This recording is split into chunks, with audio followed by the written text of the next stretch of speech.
Hello বন্ধুরা, তোমরা কেমন আছো? আশা করি সকলে অনেক ভালো আছো। আর তোমাদের ভালোবাসে আমরাও ভালো আছি। দেখো, সকাল সকাল পরোটা আর লাল চা নিয়ে বসে গেছি। তো সকালের খাবারটা খেয়ে নিয়ে আমি একটু বাইরে গিয়েছিলাম, জানো তো। বাইরে গিয়ে দেখছি গেটের সামনে এই যে কুকুরটা এসে বসে আছে। তো আমি ভাবলাম কিছু বিস্কুট দেওয়া যাক। এখানে না আমি 2-1টা কুকুরকে বিস্কুট দিয়ে দেখেছি, তো খাইনি। আর একে দিলাম তো সঙ্গে সঙ্গেই খাচ্ছে। তো আমি ভাবলাম বিস্কুটের কৌটাটা এনে একটু বেশি করে দিই। তো ওকে দিলাম। তারপর আমি বাটিতে করে জলও দিয়েছিলাম, কিন্তু জলটা খেলো না। তাই জন্য বাটিটা আমি আলাদা করে রেখে দিয়েছি। এরপরে আবার যদি কোনো কুকুর আছে ওই জল আর বিস্কুটটা দিয়ে দিব। তো এখন আমি একটা একটা করে বিস্কুটগুলো ভেঙে ভেঙে দিয়ে দিচ্ছি। আর দেখো কি সুন্দর বসে বসে খাচ্ছে।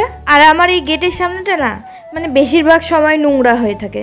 তার কারণটা হচ্ছে যে সব সময় জুতা পরে ঢোকা হয়। তবুও আমি দিনে 4 থেকে 5 বার এই গেটের সামনেটা আমি এসে এসে ঝাড় দিয়ে যাই। আর আজকে না ঘরে সেরকম সবজি কোনো কিছুই ছিল না, আর বাজার যেতেও ইচ্ছা করছিল না।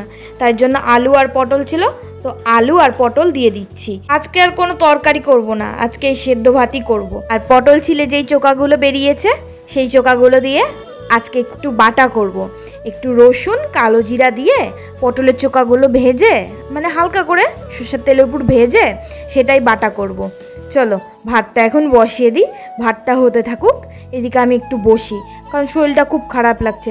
তারপর মনে পড়লো ও গপুকে তো সকালে একবার সেবা দেওয়া হয়েছে, তাই জন্য ঝটপট করে গিয়ে ড্রেসটা চেঞ্জ করে গপুকে আমি সেবা দিয়ে দিলাম।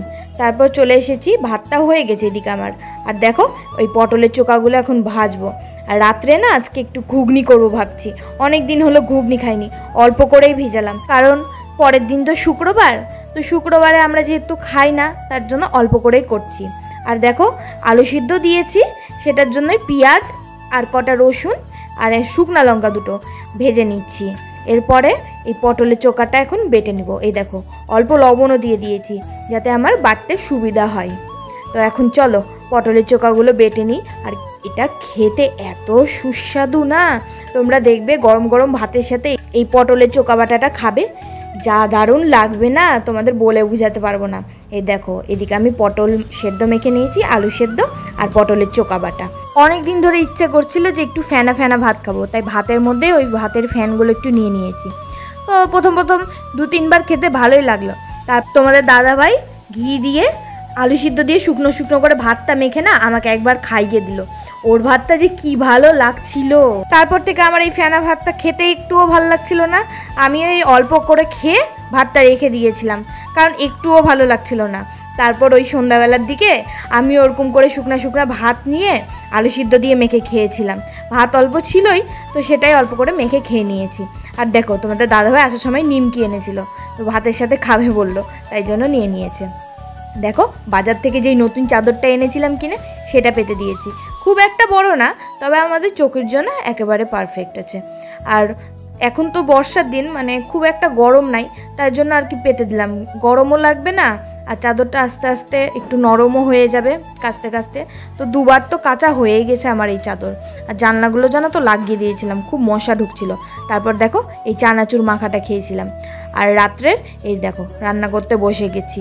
আজকে তো এই রান্না বান্না করে আমাকে এখন সম্পূর্ণ বাসন থেকে, মানে আমার ঝাঁকাতে যতগুলো বাসন আছে, তারপরে এই রান্নার জায়গাটা আমাকে পুরো পারফেক্টভাবে এখন পরিষ্কার করতে হবে। তার কারণ হচ্ছে যে শুক্রবার, আর আমার ভিডিও করতে করতে এতটাই দেরি হয়ে গিয়েছিল যে জল চলে গিয়েছিল।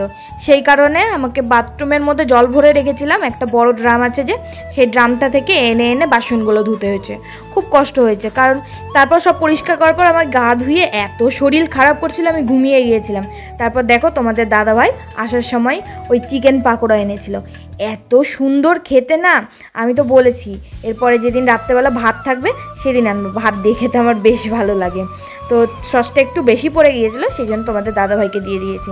আর রাত্রের খাবার দেখো পরোটা আর ঘুগনি করেছিলাম, ঘুগনিটা খুব ভালো হয়েছিল। ভাবছিলাম থাকলে গেলে সকালে খাওয়া যেত, কিন্তু রাখা তো যাবে না। চলো আজকের ভিডিওটা এখানেই শেষ করছি। তোমরা সবাই ভালো থেকো, সুস্থ থেকো।